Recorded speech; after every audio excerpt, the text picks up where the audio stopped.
Welcome to కీటాక్స్. దేశవ్యాప్తంగా సినిమాల్లో southern movie formula నడుస్తున్నట్టు AP రాజకీయాల్లో ఏ ఈక్వేషన్ ఎక్కువ ఇంపాక్ట్ చూపిస్తోంది? ఆలోచన ఉన్నవాళ్ళు ఎవరైనా సరే టక్కన ఎంపీవి ఫార్ములా అని చెప్తారు. Money, power and vengeance. ఇలాంటి సమయంలో కొత్తగా పుట్టిన పార్టీలు కూడా ఎగ్జిస్టింగ్ పార్టీల ఐడియాలజీని నమ్ముకునే నడుస్తున్నప్పుడు, తబలా వాయించేందుకే పరిమితం అవుతున్నప్పుడు, ఆర్ఎస్ఎస్ డైరెక్షన్ లో మోడీ కొత్త తరహా రాజకీయానికి తెరతీస్తున్న సమయంలో అసలు బీజేపీ వస్తే ఏపీకి ఏంటి లాభం? డీటెయిల్డ్ గా చూద్దాం. అంతకంటే ముందు డోంట్ ఫర్గెట్ టు సబ్స్క్రైబ్ కీటాక్స్.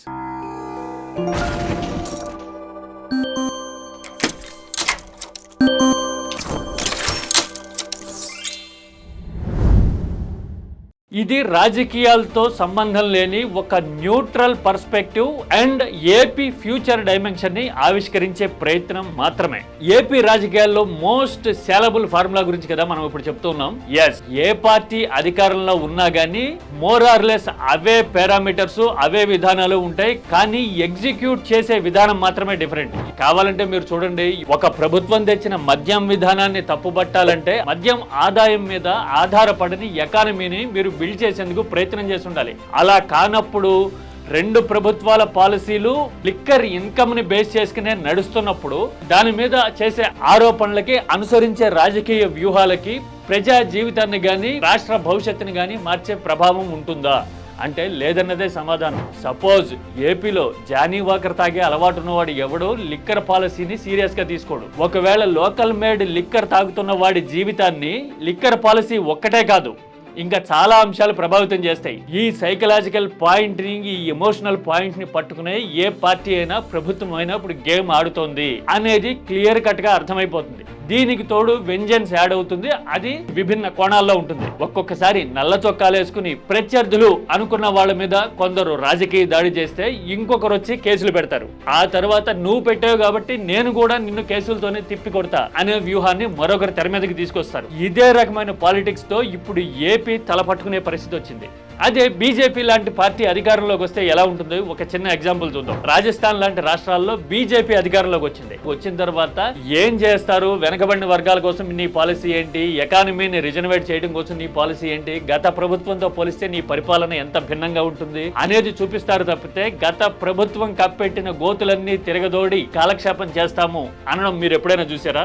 లేదు. ఎందుకు అంటే జాతీయ పార్టీ కాబట్టి అలా ఉంటుంది అని హ్యాలోగా ఒక ఆర్గ్యుమెంట్ తీసుకొస్తే సరిపోదు. జాతీయ పార్టీలన్నీ అలా ఉంటాయి అని చెప్పడానికి కూడా లేదు. కావాలంటే మీరు 20 ఏళ్ల హిస్టరీని తిరగేయండి. 2004 నుంచి 2014 వరకు కేంద్రంలో అసలు ప్రభుత్వం కొనసాగటానికి, కాంగ్రెస్ అధికారంలో ఉండడానికి మూలమైన రాష్ట్రం ఆంధ్రప్రదేశ్. మరి ఇంత ఆధారమైన ఆంధ్రప్రదేశ్ కి జాతీయ పార్టీ కాంగ్రెస్ ఏమిచ్చింది? విభజనతో కోలుకోలేని దెబ్బ కొట్టడం వాస్తవం. 2014-19 ఒక టెన్యూర్ గా తీసుకుంటే ఆర్థిక ఆక్సిజన్ ఇచ్చి రాష్ట్రాన్ని నిలబెట్టి తొలి అడుగులేసేలా చేసిన పార్టీ బీజేపీ. అలాగే 2019 తరువాత బీజేపీకి ఏపీలో సీట్లు లేకపోయినా, స్టేక్స్ లేకపోయినా అన్ని రకాలుగా ఏపీ పాయింట్ ఆఫ్ వ్యూ నుంచి ఆలోచించి ప్రభుత్వానికి సహకరించిన పార్టీ బీజేపీ. గత ఏడాది కాలంగా చూస్తూ ఉన్నాం. రాష్ట్రంలో పోలవరం లాంటి ప్రాజెక్టులు కట్టాలన్నా, అలాగే రాజధాని నుంచి ప్రతి నిర్మాణం వరకు ప్రతి రంగంలోనూ ఏపీకి అండా దండా అవుతూ నిలబెట్టడానికి ప్రయత్నిస్తున్న ఏకైక పార్టీ ఏదైనా ఉంది అంటే అది బీజేపీనే. రాజకీయంలో ఏ పార్టీ అయినా సరే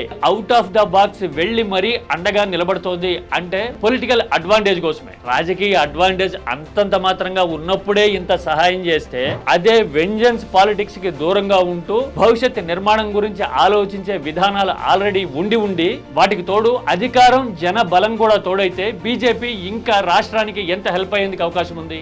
ఎస్, ఇదే పాయింట్. ఇప్పుడు ఏపీ భవిష్యత్ మారాలన్నా, రాజకీయం మారాలన్నా ఇప్పుడు కావాల్సింది డిఎఫ్ఎఫ్ గురించి అవగాహన ఉన్న రాజకీయాలు. డిఎఫ్ఎఫ్ అంటే డెమోగ్రఫిక్స్, ఫైనాన్స్ అండ్ ఫ్యూచర్.